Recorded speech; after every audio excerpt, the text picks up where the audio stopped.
Nah, Bang Ijak, sebelumnya di part 2 kan kita udah bahas benefit Mas Nano nih dibandingkan produk lainnya. Nah, kali ini kita pengen bahas gimana sih Gold Nano bisa jadi opsi untuk diversifikasi portofolio bagi para investor. Ya, tadi kan kita udah banyak ngobrol soal Gold Nano. Ini kita mau detailnya soal resikonya seperti apa, cara tradingnya seperti apa, mau kemana kalau mau transaksi gitu. Cuman ini menarik nih, tadi Velia sebutkan tentang diversifikasi portofolio. Bisa nggak sih dijelasin kenapa sih kita harus diversifikasi portofolio, bro? Oke, kenapa kita mesti diversifikasi portofolio kayak gitu? Iya. Oke, kalau menurut gue sih gini, kesalahan masyarakat Indonesia, dan ini kebanyakan kayak gitu ya. Biasanya mereka kalau udah suka sama suatu produk investment, mereka akan itu aja gitu. Bener gak sih? Iya. Contoh misalnya lo nih, karena lo nggak mau tingkat risiko yang tinggi misalnya gitu ya, lo mau yaudah gue taruh deposito aja gitu. Iya. Lo nggak mau kemana-mana lagi kan? Ya kan? Ya artinya lo tidak mau diversifikasi portofolio lo kan, gitu kan. Ada lagi nih misalnya orang yang mereka itu tradingnya di saham misalnya gitu, investment di saham ya gitu loh. Ketika ada produk lain yang berkaitan dengan investment juga, contoh misalnya ada trading gold, kemudian ada trading valuta asing, misalnya terus ada lagi misalnya kripto, mereka nggak mau, ya kan kayak gitu. Jadi mereka tetap di saham aja gitu. Jadi kalau misalnya nilai sahamnya misalnya yang diinvestasikan di ambruk, ya udah kayak gitu kan. Itu artinya kan nggak bisa diversifikasi. Nah, gitu. Supaya melindungi ya investasi yang Betul, jadi bisa jadi karena korelasinya nggak selalu pasti. ini bisa jadi berlawanan dengan investasi yang lainnya. Betul. Iya, contoh misalnya gini, apalagi kalau kita misalnya ngomongin gold. Gold itu hampir di atas 90% korelasinya sama emas, sama dolar kan kayak gitu loh. Jadi kalau dolarnya turun, emasnya pasti naik kan kayak gitu kan. Ya tapi kalau misalnya lu naruhnya cuma di dolar terus, ya udah selesai kan kayak gitu kan. Sama, misalnya gue taruh di kripto ya selesai juga kalau misalnya ambruk semuanya kayak gitu. Jadi pentingnya kenapa kita mesti diversifikasi portofolio ya itu tadi, iya kan. Jadi untuk menjaga sih, intinya untuk menjaga aset kita sih. Ya, makin paling itu aja sih kenapa kita mesti diversifikasi portofolio. Oke Pak, nih aku nih gak sabar nih pengen tahu. Nih, jadi kalau orang-orang mau investasi si Gold Nano ini gimana sih Pak caranya? Gimana caranya kalau misalnya gue mau invest atau trading di Gold Nano ini kayak gitu ya? Ya. Oke. Karena kebetulan kita ada di bursa kayak gitu ya. Bursa itu kan kita nggak menerima klien ya kan. Jadi kalau kita kan hanya kayak semacam e-commerce lah gitu yang mempertemukan antara penjual dan pembeli ya. Namanya juga bursa kayak gitu kan. Jadi kalau misalnya ada masyarakat, investor ataupun trader yang mau transaksi di produk Gold Nano itu tadi, ya mereka tinggal open account aja di pialang-pialang ataupun di broker, tapi yang member dari bursa ICDX. Kayak terdaftar ya Pak ya? Iya, yang terdaftar kayak gitu. Gampang kok, tinggal lihat aja membernya ICDX siapa aja sih, itu ada di website kita kayak gitu kan. Ya tapi perlu ditanya juga ke membernya nanti ya, ke brokernya ya. Kayak gitu misalnya tanya misalnya apakah saya bisa transaksi Gold Nano kayak gitu kan.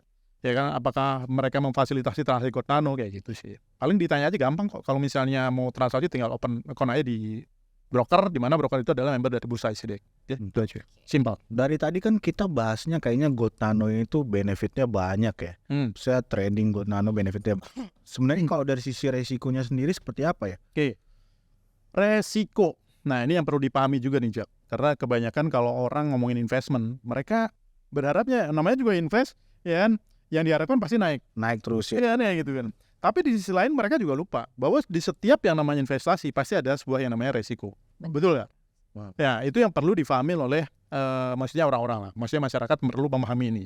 Ya kan. Jangan cuma berharap ketika gue investment gue harus balik lebih tinggi modalnya, ya nggak juga kayak gitu loh. Tapi gimana caranya kita bisa meminimalisir resiko itu tadi, ya pasti akan ada banyak lah. Contoh misalnya kalau misalnya kita ngomongin emas.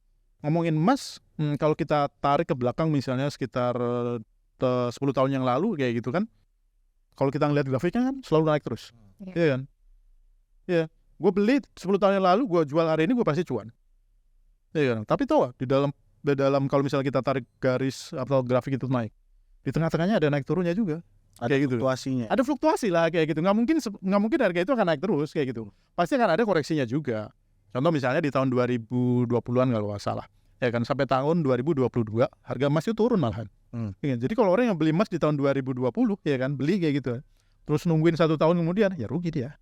Iya. Rugi dia gitu loh. Nah, tapi kita gimana caranya ya kan?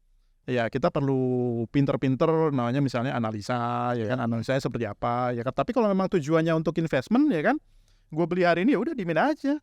Iya kan kayak gitu kan. Karena historikalnya harga emasnya naik. Harga terus naik. Iya. Kalau dari gue sih 99% harga emas pasti naik. 1%-nya kita nggak tahu lah. Di samping itu fluktuasi daily-nya pun sebenarnya ada peluang untuk kita bisa manfaatin ya. Pasti. Kalau kita bisa analisanya, Betul. pasang sell atau buy di mana Betul. gitu ya. Nah itu justru menariknya sebenarnya kalau kita trading di produk gold nano ini dibandingkan dengan gold yang fisik itu tadi, ya kan justru kita bisa ambil opportunity di fluktuasi harga daily-nya itu tadi kayak gitu sih. Jadi sebenarnya menarik sekali ya si gold nano ini. Tadi sempat ke-mention sama Bro Deddy itu soal marginnya yang sangat kecil tadi ya, sekian persen dari total 1 gram harga rupiah ya. Nah itu kisarnya tadi 15.000 sampai 20.000 ya. 15 sampai 20. Iya, betul. Oke, kalau investment segitu kira-kira mekanisme seperti apa? Terus juga kira-kira yang paling possible untuk kita bisa dapat cuan dengan perbandingan modal segitu kira-kira seperti apa, Bro? Oke, kalau kita ngomongin mungkin gue lebih jawab ke ininya aja kali ya, maksudnya potensi untuk dapat cuannya aja kali ya. Karena kalau misalnya kita ngomongin mekanisme kita ngomongin banyak sebenarnya kayak kita harus analisa dulu, kita mau open account harus ke broker dulu misalnya gitu. Kita harus mulai broker itu tadi. Mungkin kalau kita ngomongin berapa sih cuannya kayak gitu ya. Jadi kalau kita lihat historical harga emas, ya kan harga emas per gramnya itu tadi ya, mungkin dari tahun 2018 2019 itu harga masih di atas sekitar 600.000 700.000 misalnya gitu. Sekarang harganya udah sekitar 1,2 sampai dengan 1,3 gitu kan. Itu kan naik terus kayak gitu. Tapi kalau kita lihat daily-nya ya, fluktuasi per hari itu sebenarnya dia naik turun berapa sih kayak gitu kan. Itu kan sebenarnya yang menjadi potensi keuntungannya gitu. Nah, kalau kita lihat dari average daily-nya, daily movement-nya itu tadi, itu kisaran sekitar 15.000 sampai dengan 20.000-an juga, Jak. Oh. Iya. Jadi contoh misalnya gini. Misalnya hari ini harga emas di harga 1 juta misalnya. Terus kemudian hari ini naik ke harga 1.010.000. Tapi hari ini juga dia bisa turun misalnya ke harga 990.000 misalnya. Nah ini artinya kan pergerakan dari 990.000 sampai dengan 1.010.000 ini kan seringnya sekitar 20.000 ya kayak gitu kan. Nah dengan modal yang tadi misalnya gue beli satu lot marginnya modalnya ya cuman 20 ribu kayak gitu kan, movementnya setiap hari 20.000 kayak gitu kan. Masa iya sih dengan movement setiap hari 20.000 gue nggak bisa dapetin 20%-nya aja atau 10%-nya aja deh, ya kan 10%-nya aja kayak gitu ya. Berarti kita ngomongin percentage ya. Iya percentage. Berarti gini ya, berarti tadi 20.000 dengan fluktuasi harga sekitar 20.000 ya ambil persentase 30% misalnya target. Nggak usah 30% gedean kayaknya. Kita ngomongin 1% aja deh. Iya oke. Nah berarti ini tinggal dimultiply aja ya, modalnya semakin besar potensinya juga segitu ya, tergantung dari analisa tadi, manfaatin analisa dari fluktuasi harga itu ya. Jadi kalau misalnya gue sehari dapat 1%, sehari ya, sebulan berarti sekitar 20 hari. Berarti 20% ya.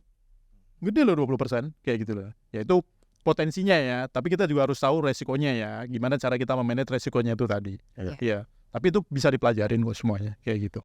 Nah, pembahasan kita udah sangat menarik ya Bro ya soal gold nano ini, dan selanjutnya sepertinya untuk summary kita harus bahas lebih detail lagi soal bagaimana cara transaksinya, gitu kan, siapa broker yang menjadi member dan bisa mentransaksikan gold nano, regulasinya juga seperti apa gitu kan. Itu yang mungkin harus kita bahas lebih detail sih Vel. Mungkin gue tambahkan sedikit terkait dengan gold nano ya. Tadi lo coba mention terkait dengan regulasi ya. Jadi gold nano ini produk yang legal ya.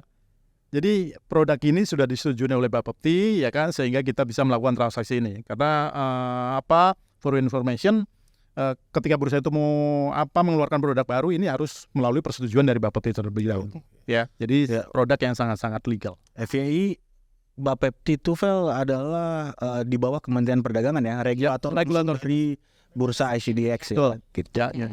Oke, ini benar-benar menarik banget ya diskusi kita kali ini. Kalau mau tahu lebih lanjut nih terkait trading gold nano ini, terus gimana sih cara bertransaksi gold nano ini, nanti kita akan lanjut ke part selanjutnya dengan ada tamu yaitu salah satu broker terbaik di ICDX. So pantangin terus guys.